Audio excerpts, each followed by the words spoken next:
رسول اللہ صلی اللہ تعالی علیہ وسلم نے ارشاد فرمایا من بنا للہ مسجدا بنى اللہ له بیتا فی الجنہ او کما قال النبی صلی اللہ تعالی علیہ وسلم۔ آقا علیہ الصلوۃ والسلام نے ارشاد فرمایا جس نے اللہ کی رضا کے لیے مسجد بنائی اللہ کریم اس کے لیے جنت میں گھر تیار فرمائے گا۔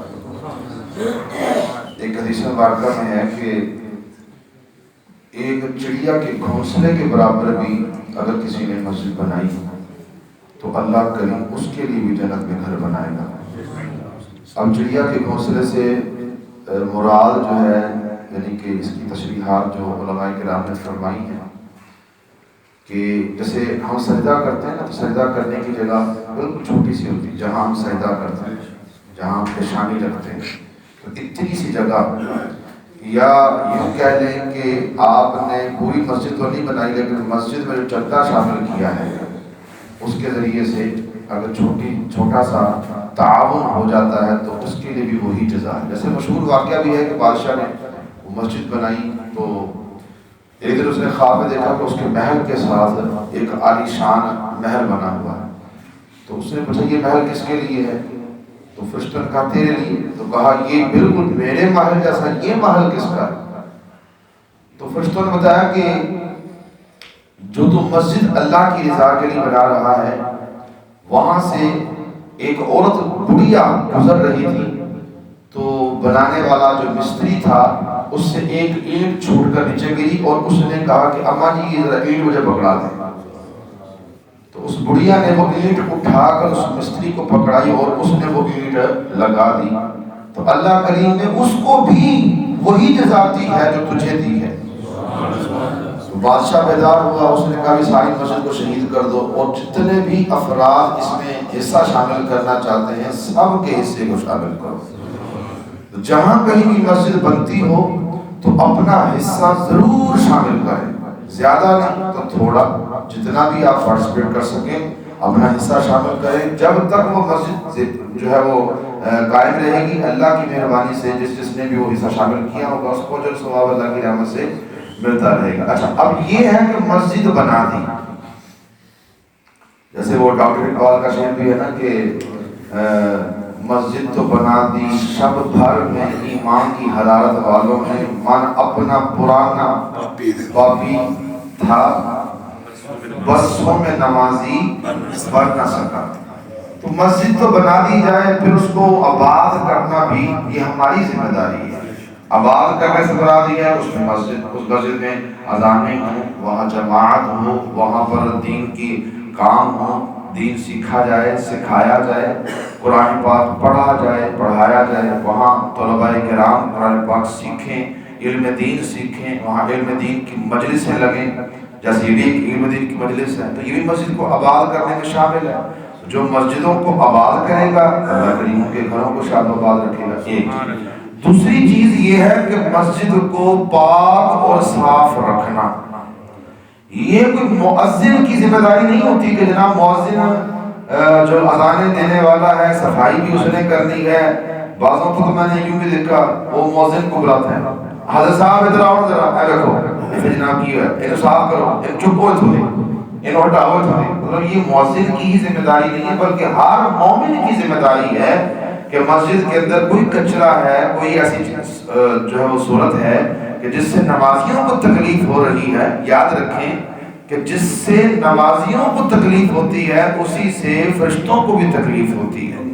مسجد کے اندر اللہ کے رحمت کے فرشتے موجود ہوتے ہیں۔ دیکھیں مسجد کے اندر آنے کے جو آداب بیان کیے گئے اس میں یہ بھی ہے کہ جب مسجد میں آپ داخل ہوں تو آپ کے کپڑے بدبودار نہ ہوں، آپ کا منہ بدبودار نہ ہو، آپ کے منہ میں یعنی کوئی چیز آپ ایسی کھا کر نہ، جیسے افطاری کے بعد کوئی چنا چاٹ کھا کے آیا، بیچ میں کچی پیاز تھی، وہ کچی پیاز کی منہ تو منہ میں ہی ہے نا، تو ہمیں افطاری کے وقت یہ بھی خیال کرنا چاہیے کہ ہمیں کیا کھانا ہے اور کیا نہیں کھانا، کھا کر میں مسجد میں نہیں جا سکتا۔ تو یہاں پر ایک بڑی پیاری بات یہ بھی ہے کہ دیکھیں ہمارے پیاز کھانے سے یا بدبودار چیز کھانے سے فرشتوں کو تکلیف ہوتی ہے، فرشتوں کو اذیت پہنچتی ہے، تو یہ بھی تو دیکھیں کہ فرشتے تو ہر وقت ہمارے ساتھ ہیں، فرشتے تو ہر وقت ہمارے ساتھ ہیں، تو پھر یہ مسجد میں ہی فرشتوں کو تکلیف کیوں ہوتی ہے؟ اس کے بارے میں علماء کرام یہ فرماتے ہیں کہ مسجد کے اندر جو فرشتے ہوتے ہیں یہ ہوتے ہیں رحمت کے فرشتے، اور رحمت کے فرشتے جو ہے نا یہ بہت زیادہ حساس ہوتے ہیں، ان کو بدبودار چیزوں سے سخت اذیت ہوتی ہے، تکلیف ہوتی ہے۔ اس لیے فرمایا جب مسجد میں داخل ہو تو کسی بدبودار چیز کو لے کے نہ آئے، بدبودار جسم کے ساتھ نہ آئے، اور بدبودار منہ کے ساتھ نہ آئے۔ آپ اندازہ کریں جب ہم قرآن پڑھتے ہیں، یہ مشہور حدیث مبارکہ ہے، جب بندہ قرآن پاک پڑھتا ہے تو اللہ کے معصوم فرشتے جن کی ڈیوٹی یہ ہے کہ جب بھی کوئی قرآن پڑھتا ہے تو قرآن پڑھنے والے کے منہ پہ وہ اپنا منہ رکھ دیتے ہیں تاکہ قرآن کا جو نور اس کے منہ سے نکلے وہ ہم لے لیں۔ سبحان اللہ۔ اب قرآن پاک پڑھنے والے کے منہ میں ذرات ہیں کھانے کے، کھانا اس نے کھایا ہے، افطاری اس نے کی ہے، لیکن منہ کی صفائی نہیں کی، اسی طرح آگے نماز پڑھنا شروع کر دیتا ہے، اس سے فرشتوں کو تکلیف ہوتی ہے۔ آپ کوئی بھی چکنائی والی چیز کھائیں وہ آپ کے منہ پہ لگ جائے گی، اس کو اچھے طریقے سے صاف کرنا چاہیے۔ ہمیں بعض اوقات بو محسوس نہیں ہوتی، لیکن جو ہمارے ساتھ نمازی کھڑا ہوتا ہے اس کو محسوس ہوتی ہے۔ تو مسجد کا یہ بھی ادب ہے کہ مسجد کے اندر جب آئیں صاف ستھرے اجیالے اچھے کپڑے پہن کے آئیں، خوشبو لگا کے آئیں، جو ہے وہ آداب کے ساتھ آئیں، مسجد کا ادب کریں، اور مسجد کے اندر اگر کوئی چیز ایسی ہے جو صفائی کرنے کی حاجت ہے تو صفائی کریں، اس کا جو ثواب آپ کو ملے گا۔ ایک روایت میں یوں بھی ہے کہ مسجد سے جتنا بھی کوئی کچرا باہر نکالتا ہے نا، جیسے وہ دسترخوان پہ بیٹھے ہیں نا، دسترخوان پہ کھانا کھاتے ہیں تو کچھ ذرات دسترخوان پہ گر جاتے ہیں، بعض لوگ اسے چنتے نہیں ہیں، اٹھاتے نہیں ہیں۔ اس کی فضیلت پتہ کیا ہے؟ اس کے بارے میں علماء کرام فرماتے ہیں جو دسترخوان پہ گرے ہوئے ذرات کو اٹھا کے کھا لیتا ہے اس کے بچے بے عیب پیدا ہوں گے، سبحان اللہ، اس کے بچوں کے اندر کوئی عیب نہیں ہوگا۔ دوسرا فرمایا دسترخوان سے گرے ہوئے ذرات کو چن لینا یہ حوروں کا حق مہر ہے، یہ حوروں کا حق مہر ہے۔ اور فرمایا مسجد کا کچرا جو ہے اس کو نکالنا یہ بھی حوروں کا حق مہر ہے۔ جو بندہ مسجد کی صفائی کرتا ہے اللہ کریم اس کا حوروں سے نکاح فرمائے گا۔ اور مسجد کی صفائی کرنے والے کی کیا اہمیت اور کیا فضیلت ہے کہ رسول اللہ صلی اللہ تعالیٰ علیہ وسلم نے ایک شخص کے بارے میں فرمایا کہ وہ کہاں نظر نہیں آتا، وہ مسجد کی صفائی کیا کرتے تھے، یا فرمایا کہ بڑھیا تھی کوئی وہ صفائی کیا کرتی تھی تو ان کا انتقال ہو گیا، تو سرکار علیہ السلام نے فرمایا وہ کہاں ہے؟ عرض کیا رسول اللہ رات ان کا انتقال ہو گیا، فرمایا مجھے خبر کیوں نہیں کی؟ عرض کیا رسول اللہ آپ کے آرام کے اندر خلل نہ ہو اس لیے آپ کو آواز نہیں کی۔ سرکار صلی اللہ تعالیٰ علیہ وسلم خود بنفس نفیس اس کی قبر پہ جاتے ہیں اور جا کر دعائے مغفرت فرماتے ہیں۔ مسجد کی صفائی کرنا کوئی معمولی کام تھوڑی ہے۔ ایک بال آپ کے سامنے آپ کو نظر آ جاتا ہے، اس کو اٹھا کر آپ اپنی جیب میں رکھ لیتے ہیں یا اٹھا کر مسجد سے باہر ڈال دیتے ہیں، تو فرمایا اس سے مسجد کو ویسے ہی راحت ملتی ہے جیسے ہماری آنکھ میں کوئی تنکا لگ جائے، اس تنکے کو ہم نکالتے ہیں تو کتنی راحت ملتی ہے۔ سبحان اللہ۔ تو مسجد کو اسی طرح سے راحت ملتی ہے۔ اور وہ ایک بزرگ رحمۃ اللہ تعالیٰ علیہ کا بڑا مشہور واقعہ ہے کہ آپ سفر پر تھے تو راستے میں رات پڑ گئی تو آپ نے مسجد میں جو ہے پڑاؤ ڈالا، کیونکہ مساجد کے اندر وہ آج کی طرح تالے نہیں لگے ہوتے تھے، تالے نہ لگائیں تو جناب مسجد کی چیزیں غائب ہو جاتی ہیں، لگا کر بھی غائب ہو جاتی ہیں، تو تالا نہ لگائیں تو پھر کیا حال ہو۔ تو وہ مسجد میں رکے تو رات انہوں نے ایک آواز سنی، یا اللہ انہوں نے مجھے غیر آباد کیا ہے تو ان کے گھروں کو غیر آباد کر دے، کوئی رو رہا ہے۔ بزرگ رحمۃ اللہ تعالیٰ کہتے ہیں کہ میں بیدار ہوا، میں نے دیکھا، اٹھا، کون ہے یہاں پر جس کو غیر آباد کیا ہے، وہ رو رہا ہے۔ جناب دیکھا تو کوئی نہیں موجود وہاں پہ، پھر آپ کو یہ سمجھ میں آیا کہ یہ مسجد کی پکار ہے۔ جب فجر کی نماز ہوئی تو دیکھا کہ جناب نمازی بہت تھوڑے ہیں، پھر آپ نے محلے والوں کو اکٹھا کیا، نیکی کی دعوت دی، ان کو بٹھایا، مسجد میں سمجھایا کہ تم مسجد کو آباد کرو، اللہ کریم تمہارے گھروں کو شاد و آباد فرما دے گا، تم مسجد کو غیر آباد کرتے ہو، اذان نہیں ہوتی ہے یہاں پر جماعت سے نماز نہیں تم پڑھتے ہو۔ اللہ کے ولی تھے، ان کی زبان میں تاثیر تھی، لوگوں نے تاثیر لی اور جناب وہاں پر اذانیں بھی شروع ہوئی، جماعت بھی ہونا شروع ہوئی، مسجد آباد ہو گئی۔ تو جب آپ واپس آئے اور اسی مسجد میں آپ کا پڑاؤ ہوا، رات سوئے تو آپ نے صدائیں سنی، یا اللہ جس نے مجھے آباد کیا ہے تو ان کے گھروں کو شاد و آباد۔ آمین سبحان اللہ۔ یہ مسجد یہ ایسے ہی بہیو کرتی ہے جیسے آپ ایک انسان کے ساتھ خوش اخلاقی کے ساتھ بھی جاتے ہیں، ویسے ہی مسجد کا بھی معاملہ ہے۔ اگر آپ مسجد سے محبت کرتے ہیں تو مسجد بھی آپ سے محبت کرتی ہے۔ تو مسجد سے محبت کریں، یہ اللہ کا گھر ہے، اس کو آباد کریں، یہاں پر صاف ستھرے کپڑے پہن کر ادب کے ساتھ آئیں، خوشبو لگائیں۔ خوشبو کا استعمال کرنا حضور علیہ السلام کی بڑی عظیم سنت ہے، اور مسجد میں کوئی بدبودار چیز نہ لے کے آئیں۔ مسجد سے کوئی بدبودار چیز ہے تو اسے باہر نکال دیں۔ مسجد کا تو اتنا ادب ہے کہ صفائی کے بعد جو کچرا نکلتا ہے نا، اسے بھی گندی جگہ پر ڈالنے سے منع کیا گیا ہے۔ اتنا احترام ہے مسجد کا۔ ہم کتنا احترام کرتے ہیں، مسجد میں آتے ہیں تو کس انداز سے بولتے ہیں، بلند آواز سے آوازیں نکالتے ہیں۔ بچہ ہمارا چھوٹا اگر شرارتیں کرتا ہے، شور مچاتا ہے، شور و غل کرتا ہے، تو ہم کتنا اس کو منع کرتے ہیں۔ اس اعتبار سے ہمیں غور کرنا چاہیے، مسجد کو آباد کریں، مسجد کی تعمیر میں حصہ لیں۔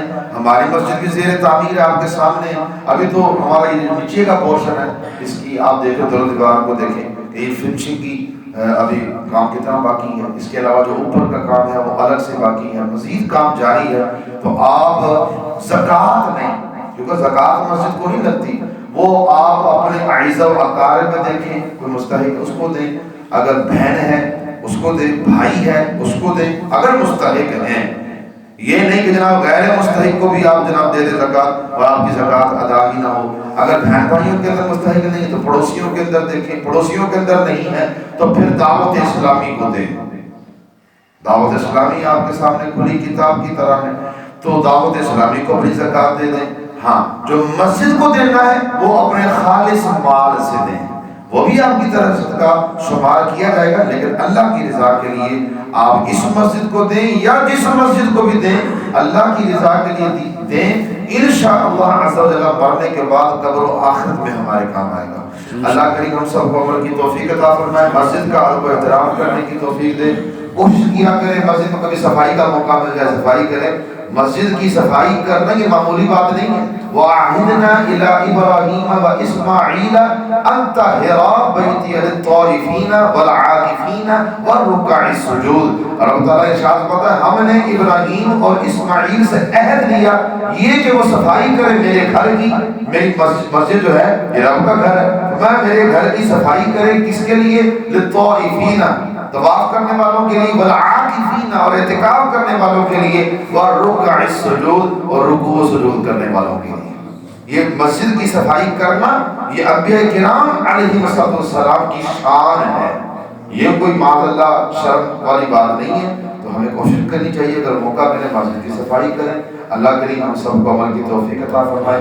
اور یہاں اسی ضمن میں ایک بات میں اور عرض کرنا چاہتا ہوں، وضو کرنے کے بعد بہت سارے افراد کو میں نے دیکھا یوں ہاتھ چھٹکتے ہوئے مسجد کی طرف آتے ہیں، مسجد میں آ کے جہاں سے نماز پڑھنی ہے وہاں کھڑے ہو کے جناب یوں کریں گے بازو سے پانی، یوں کریں گے بازو سے پانی، یوں نیچے پھینک۔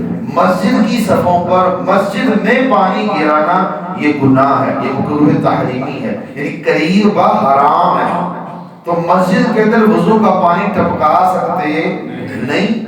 اول تو وضو گھر سے کر کے آئیں، اچھے طریقے سے تولیے وغیرہ سے خشک کر لیں اور پھر مسجد کی طرف آئیں، پاؤں بھی گیلے نہ ہوں، زیادہ بہتر یہ ہے۔ لیکن اگر مسجد میں وضو کرنے کی حاجت ہے تو جو پانی ہے وضو کا وہ سارے کا سارا وہیں پہ خشک کر کے پھر مسجد میں داخل ہوں۔ اب دیکھیں نا گیلے پاؤں لگتے ہیں تو پھر اس سے صفوں پہ لگتے ہیں، یہاں تو یہ صفیں ہیں نا جو قالین وغیرہ جن مسجدوں کے اندر بچھے ہوتے ہیں ان پہ گیلے پاؤں لگ لگ کیا ہو جاتا ہے، وہ قالین بدبودار ہو جاتا ہے، پھر وہ آہستہ آہستہ بوسیدہ ہونا شروع ہو جاتا ہے، اس میں سے بدبو آنا، بڑی زبردست قسم کی بدبو آنا شروع ہو جاتی ہے۔ تو ہمارے ایک مفتی صاحب ہمارے ساتھ فرمایا کہ وہ ترکی کے اندر تشریف لے گئے تو فرمانے لگے وہاں پر میں نے دیکھا ہے کہ وہاں پر آپ گیلے پاؤں لے کر مسجد میں داخل نہ، بڑی سختی ہے وہاں پر اس معاملے میں، صفائی کے معاملے میں۔ ترکی کی مسجدیں بڑی شاندار، بڑی صاف ستھری اور بڑی کشادہ ہیں، وہاں پر آپ گیلے پاؤں لے کر مسجد میں داخل نہیں ہو سکتے۔ باقاعدہ انہوں نے بندہ ایک باہر بٹھایا ہوتا ہے جس کے پاؤں گیلے ہوتے ہیں، اس کو پہلے کہتے ہیں یا شیخ پہلے اپنے پاؤں خشک کرو، پاؤں خشک کر کے داخل ہونا، وغیرہ گیلے پاؤں رکھیں گے کریم کا تو کیا ہوگا؟ ہاں، اپنے گھروں کے اندر بھی ہم دیکھ رہے ہیں یہی معاملات ہیں۔ اور پھر وہ بعض کا ایسا بھی ہوتا ہے کہ بدبو اتنی زیادہ ہوتی ہے کہ وہ اپنا نام تو ہٹا ہوتا ہے، لیکن جو باہر سے مہمان آتا ہے نا وہ بتاتا ہے کہ یار تمہارے گھر سے بڑی بدبو آ رہی ہے۔ تو اس چیز کا ہمیں مسجد کے ساتھ بھی خیال رکھنا چاہیے۔ اللہ کی عمل کی توفیق عطا فرمائے۔